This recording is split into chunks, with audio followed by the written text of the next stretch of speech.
അള്ളാഹുവിന്റെ അടിമകളായി ഈ ഭൗതിക ലോകത്തെ ഈ ഭൂമിയിൽ ജീവിക്കുമ്പോൾ ഈ പ്രകൃതിയെ സംരക്ഷിക്കുക എന്നുള്ളത് നമ്മുടെ ബാധ്യതയാണ്. പ്രകൃതിയിലെ വിഭവങ്ങൾ ഒരിക്കലും നാം ചൂഷണം ചെയ്യാൻ പാടില്ല. അത് ഭക്ഷണം കഴിക്കുകയാണെങ്കിലും വെള്ളം കുടിക്കുകയാണെങ്കിലും നിങ്ങൾ ഭക്ഷിച്ചോളൂ, കുടിച്ചോളൂ, പക്ഷെ വലാ തുസ്രിഫു, അമിത വ്യയം നിങ്ങൾ ചെയ്യരുത് എന്ന് പരിശുദ്ധമായ ഖുർആൻ നമ്മോട് ഉണർത്തുകയാണ്. പ്രിയപ്പെട്ട സഹോദരന്മാരെ, അതുപോലെ തന്നെ വലാ തുഫ്സിദു ഫിൽ അർളി ബഅദ ഇസ്ലാഹിഹ, ഈ ഭൂമിയിൽ ഒരിക്കലും പ്രശ്നങ്ങളോ അതുപോലെ തന്നെ മറ്റുള്ളവർക്ക് പ്രയാസപ്പെടുത്തുന്ന വിധത്തിലുള്ള അക്രമങ്ങളോ ഒന്നും നിങ്ങൾ ഉണ്ടാക്കാൻ പാടില്ല എന്ന് പരിശുദ്ധമായ ഖുർആൻ നമ്മോട് ആജ്ഞാപിക്കുകയാണ്.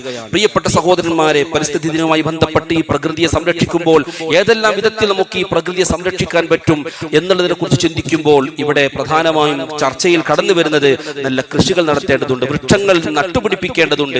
ഹബീബായ നബി സല്ലല്ലാഹു അലൈഹി വസല്ലം തങ്ങൾ പഠിപ്പിക്കുകയാണ്, നാം ഒരു വൃക്ഷം നട്ടു, ഡയറക്റ്റ് നമുക്ക് അതിന്റെ ഉപകാരം ലഭിച്ചിട്ടില്ലെങ്കിൽ പോലും അതിന്റെ ഇൻഡയറക്റ്റ് അതിന്റെ പ്രയോജനം സ്വതക്കയായി നമുക്ക് ലഭിക്കുമെന്നാണ് ഹബീബായ നബി സല്ലല്ലാഹു അലൈഹി വസല്ലം തങ്ങൾ പഠിപ്പിക്കുന്നത്. അതുകൊണ്ട് കൃഷി, അഗ്രികൾച്ചർ ഇന്ന് നാം മുഖവിലക്കെടുക്കണം. നമ്മുടെ വീട്ടിലും പരിസരത്തൊക്കെ എവിടെയെങ്കിലൊക്കെ വല്ല ഭൂമി ഒഴിഞ്ഞു കിടക്കുന്നുണ്ടോ ഇവിടെ കൃഷി ചെയ്യാനുള്ള നല്ല മനസ്സ് നമുക്ക് വേണം. നബി സല്ലല്ലാഹു അലൈഹി വസല്ലം തങ്ങൾ പഠിപ്പിച്ചതും സുന്നത്തായ അതേ അത് പ്രധാനപ്പെട്ട കർമ്മമാണ്. മാത്രമല്ല, ആ ചെടി വളരുന്ന കാലമത്രയും ആ ചെടി ആർക്ക് വേണ്ടി, ആരാണോ അത് നട്ടത്, ആരാണോ ചെടിയെ കൃഷി ചെയ്തത്, ആരാണോ ആ ചെടിയെ നട്ടുവളർത്തിയത്, അവർക്ക് വേണ്ടി ആ ചെടി ഇസ്തിഗ്ഫാർ ചെയ്യുമെന്ന് ഹബീബായ നബി സല്ലല്ലാഹു അലൈഹി വസല്ലം തങ്ങൾ പഠിപ്പിച്ചിട്ടുണ്ട്. ഇങ്ങനെ പറഞ്ഞാൽ ഒതുങ്ങാത്ത ഒരുപാട് ഗുണഗണങ്ങൾ പ്രിയപ്പെട്ടവർ ഇതുമായി ബന്ധപ്പെട്ട് ചിന്തിക്കുമ്പോൾ നമുക്കുണ്ട്. നബി സല്ലല്ലാഹു അലൈഹി വസല്ലം തങ്ങൾ യുദ്ധത്തിന്റെ പശ്ചാത്തലത്തിൽ പ്രത്യേകം പറഞ്ഞു, ഒരിക്കലും കൃഷിഭൂമി നശിപ്പിക്കരുത്, ഫലം കായ്ക്കുന്ന ചെടികളെയും വൃക്ഷങ്ങളെ നിങ്ങൾ നശിപ്പിക്കരുത്. നബി സല്ലല്ലാഹു അലൈഹി വസല്ലം അവരുടെ താക്കീതാണ്. അതുപോലെ തന്നെ മക്കത്തുൽ മുക്കറമ, മദീനത്തുൽ മുനവ്വറ, രണ്ട് ഹറമും പ്രത്യേകം പരിശുദ്ധമാണ്. അവിടുത്തെ മൃഗങ്ങളെ വേട്ടയാടാൻ പാടില്ല. ഇങ്ങനെ പ്രത്യേക ചില സന്ദർഭങ്ങളിൽ, ചില സാഹചര്യങ്ങളിൽ പ്രത്യേകം നിയമങ്ങളും നിയമസംഹിതകളും നമ്മുടെ മതം നമ്മെ പഠിപ്പിക്കുകയാണ്. പ്രിയപ്പെട്ടവരെ, ഇതുമായി ബന്ധപ്പെട്ട് ധാരാളം കാര്യങ്ങൾ പറയാനുണ്ട്. ഭൂമിയുടെ നിലനിൽപ്പിന് വിഘാതമാകുന്ന ഒരു തരത്തിലുള്ള പ്രവർത്തനങ്ങളും നമ്മിൽ നിന്ന് സംഭവിക്കാൻ പാടില്ല. ഈമാൻ 70 ചില്ലാനം ശാഖകളുണ്ട്. അതിൽ ഏറ്റവും ടോപ്പ് ലാ ഇലാഹ ഇല്ലല്ലാഹ് ആണെങ്കിൽ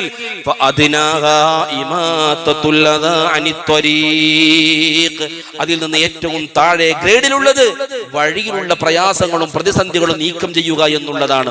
ഒന്ന് ആലോചിച്ച് നോക്കൂ, ബ്ലോക്കുകൾ തീർക്കുക, അതുപോലെ തന്നെ നാം സഞ്ചരിച്ചു പോകുന്ന വഴികളിൽ ഏതെങ്കിലും വിധത്തിലുള്ള വിസർജ്യങ്ങളോ അല്ലെങ്കിൽ വേസ്റ്റുകളോ ഉണ്ടെങ്കിൽ അത് നീക്കം ചെയ്യുക, കല്ലും മുള്ളും മാറ്റി അതേ വാസയോഗ്യമാക്കുക, സഞ്ചാരയോഗ്യമാക്കുക.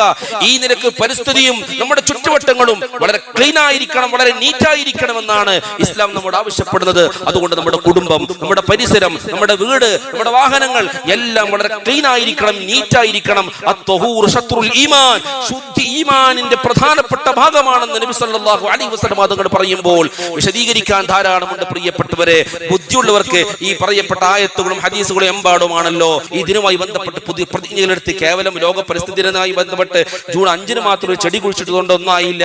ഇതിൽ നിന്ന് പാഠം ഉൾക്കൊണ്ടുകൊണ്ട് വരും ദിവസങ്ങളിൽ, വരും മാസങ്ങളിൽ, വരും വർഷങ്ങളിൽ നമ്മുടെ ചുറ്റുവട്ടങ്ങൾ അതേ പ്രകൃതി രമണീയമാക്കാനും നമ്മുടെ പ്രകൃതിയെ കൃത്യമായി സംരക്ഷിക്കാനും സൂക്ഷിക്കാനും നമുക്ക് കഴിയണം. അല്ലാഹു സുബ്ഹാനഹു വ തആല നമുക്ക് അതിന് തൗഫീഖ് നൽകട്ടെ. കേവലം അത് ഒരു സോഷ്യൽ മീഡിയയിൽ സ്റ്റാറ്റസ് ഇടാനോ ജനങ്ങൾക്കിടയിൽ ആളാകാനോ അല്ല, അല്ലാഹുവിന്റെ ഭാഗത്ത് പ്രതിഫലം കിട്ടുന്ന ഇബാദത്താണെന്ന് മനസ്സിലാക്കി ഇത്തരം കർമ്മങ്ങളിൽ നാം വ്യാപൃതരാകണമെന്ന് ഓർമ്മപ്പെടുത്തുന്ന അല്ലാഹു സുബ്ഹാനഹു വ തആല നാം ചെയ്യുന്ന ഏത് കർമ്മങ്ങളും അല്ലാഹുവിൽ നിന്ന് പ്രതിഫലം ലഭിക്കുന്ന വിധത്തിൽ ആക്കി തീർക്കാൻ അല്ലാഹു നമുക്ക് തൗഫീഖ് നൽകുമാറാവട്ടെ.